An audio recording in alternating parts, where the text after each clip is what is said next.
saya menekankan bahawa Perdana Menteri kita yang juga Presiden Parti amat cintakan kepada kedamaian, menciptakan kemanusiaan dan menentang segala bentuk kezaliman dalam negara dan juga di luar negara.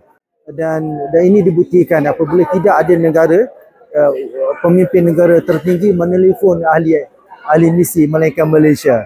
Dan lebih terasa kami dihargai ya apabila Perdana Menteri kita dan juga Presiden kita ya dengan pantas menguruskan